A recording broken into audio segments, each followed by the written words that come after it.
Bonjour, nous abordons dans ce cours le troisième volet concernant les paramètres de la couleur. Il s'agit d'aborder aujourd'hui la question de la saturation.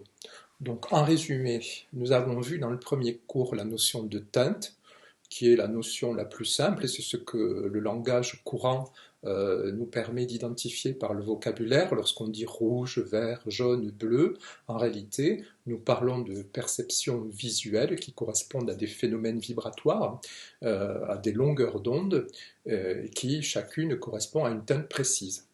On relèvera d'ailleurs à cet endroit l'imperfection du langage, dans le sens où, par exemple, lorsque je dis rouge, nous aurions grande difficulté à nous accorder sur le rouge exact auquel mentalement je fais référence. Nous n'avons pas forcément la même représentation du rouge.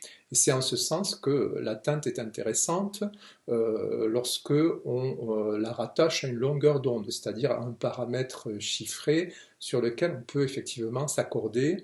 Et lorsqu'on travaille par exemple dans les espaces numériques, on peut très très bien définir un certain rouge à partir d'un paramètre numérique. Deuxième paramètre, c'était la luminosité, donc ou la valeur. Et on peut utiliser les deux termes indifféremment, valeur ou luminosité. Il s'agit à cet endroit, en réalité, de l'intensité lumineuse d'un phénomène coloré. Et cette histoire de luminosité laisse en suspens quand même une autre notion que nous abordons aujourd'hui, c'est l'intensité du phénomène coloré. On peut remarquer dans notre environnement qu'il y a des objets qui sont constitués, en tout cas qui se manifestent par des couleurs vives, et il y a des objets qui se manifestent par des couleurs parfois pastel ou extrêmement évanescentes ou très proches du gris, et c'est à cet endroit-là que se pose la question de la saturation. En réalité, la saturation, ça relève plutôt de la vivacité d'une couleur. Une couleur est plus ou moins vive, c'est-à-dire qu'elle est plus ou moins saturée. Et nous allons voir cela de façon plus technique à partir de l'image suivante. Nous retrouvons donc sur cette image, à gauche le cercle chromatique et à droite une pyramide qui est organisée selon deux axes, l'axe inférieur étant l'axe des valeurs et l'axe vertical est bien l'axe des saturations. Alors comment fonctionne cette image? Eh bien tout simplement, on va prélever sur le cercle chromatique une teinte, en l'occurrence ce rouge, que l'on va placer ici au-dessus de la pyramide.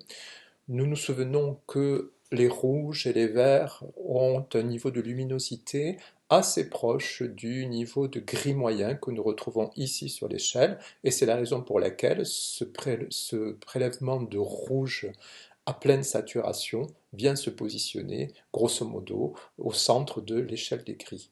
Que se passe-t-il sur la colonne? Eh bien tout simplement, ce rouge qui est à pleine saturation va lentement se désaturer vers le gris moyen qui lui correspond. On voit donc ici, sur les colonnes, une variation de la saturation à partir d'un échantillon à pleine saturation jusqu'à la disparition totale du phénomène coloré qui nous ramène ici à la neutralité du gris.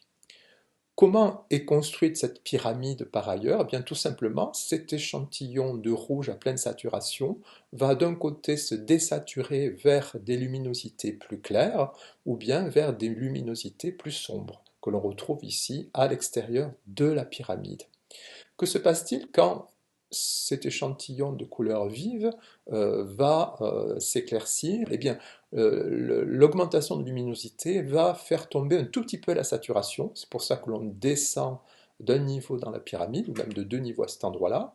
Et en même temps, on a un petit décalage vers la gauche, tout simplement parce que la teinte s'étant éclaircie, elle va tout simplement correspondre à un niveau de luminosité beaucoup plus clair que la couleur, enfin la teinte de référence.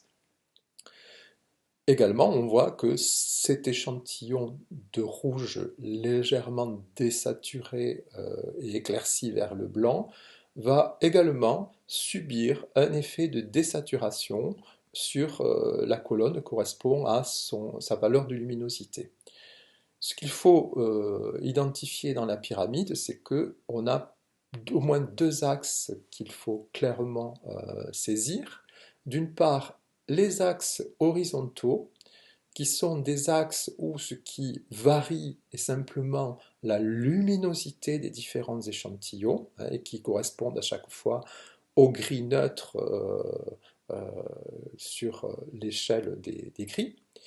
Et dans les colonnes verticales, en fait, la luminosité est stable, et ça c'est ce qu'il faut bien identifier, c'est-à-dire que chaque colonne est exactement toujours à la même luminosité, qu'il s'agit de luminosité claire ou de luminosité foncée.